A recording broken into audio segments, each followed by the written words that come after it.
Hi అండి, welcome to Sunitha blogs. ఈరోజు వీడియోలో వినాయకునికి ఎంతో ప్రీతికరమైన మోదక్లు ఎలా చేసుకోవాలో చూద్దామండి. లోపల కొబ్బరి బెల్లం స్టఫింగ్తో టేస్ట్ చాలా బాగుంటుంది. పర్ఫెక్ట్ మెజర్మెంట్స్తో ఈజీగా చేసుకోవచ్చు. ముందుగా లోపల స్టఫింగ్ కోసం స్టవ్ మీద గిన్నె పెట్టుకుని 1 కప్పు బెల్లం, 1/2 కప్పు నీళ్లు వేసుకోవాలి. మీడియం ఫ్లేమ్లో బెల్లం అంతా కరిగించుకొని నలుకులు ఏమీ లేకుండా ప్యాన్లోకి వడగట్టుకొని తీసుకోండి. అలాగే 1 కప్పు పచ్చి కొబ్బరి తురుమును కూడా వేసుకోండి. ఇప్పుడు ఇవి రెండు కూడా అడుగంటకుండా మధ్య మధ్యలో కలుపుకుంటూ కుక్ చేసుకోవాలి.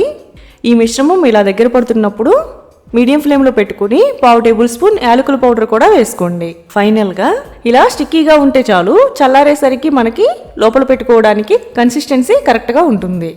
ఇలా ప్యాన్ నుండి కూడా సపరేట్ అవుతుంది. ఇప్పుడు స్టవ్ ఆఫ్ చేసుకోవచ్చు.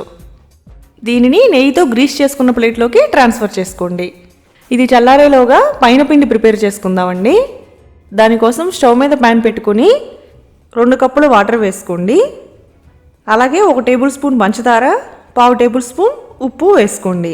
పంచదార ఉప్పు వేసుకోవడం వల్ల మనకి పైన లేయర్ చప్పగా లేకుండా తినేటప్పుడు బాగుంటుందండి. వాటర్ ఇలా మరుగుతున్నప్పుడు 1 కప్పు బియ్యం పిండిని, పొడి పిండిని వేసుకోండి. మీడియం ఫ్లేమ్లో పెట్టుకొని ఎక్కడా ఉండలు లేకుండా ఈ వాటర్ అంతా పిండి పీల్చుకొని దగ్గర పడేంత వరకు కుక్ చేసుకోండి. పిండంతా ఇలా దగ్గర పడిన తర్వాత స్టవ్ ఆఫ్ చేసుకొని మూత పెట్టి పక్కన పెట్టుకోండి. ఇప్పుడు మోదకులను చేసుకోవడానికి మౌల్డ్ని తీసుకొని పిండి అంటుకోకుండా నెయ్యితో గ్రీస్ చేసుకుని పెట్టుకోండి.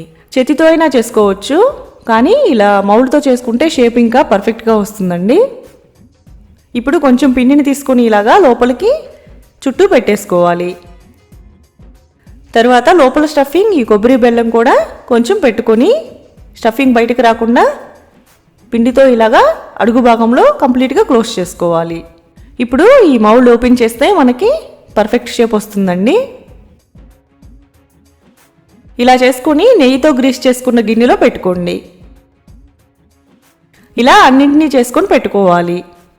ఇప్పుడు వీటిని ఆవిరి మీద ఉడికించుకోవడం కోసం ఇడ్లీ కుక్కర్లో స్టాండ్ పెట్టి 2 గ్లాసులు నీళ్లు పోసుకొని మనం చేసి పెట్టుకున్న ఈ మోదకుల్ని పెట్టేసుకోవాలి. మూత పెట్టి హై ఫ్లేమ్లో 12 నిమిషాలు కుక్ చేసుకోండి.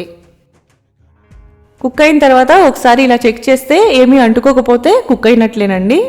ఇప్పుడు స్టవ్ ఆఫ్ చేసుకొని 5 నిమిషాలు మగ్గిన తర్వాత ఓపెన్ చేసుకోవచ్చు. ఇక్కడ ఒకటి ఓపెన్ చేసింది చూపిస్తున్నాను చూడండి. లోపల స్టఫింగ్తో పైన పిండితో చాలా బాగుంటుందండి టేస్ట్.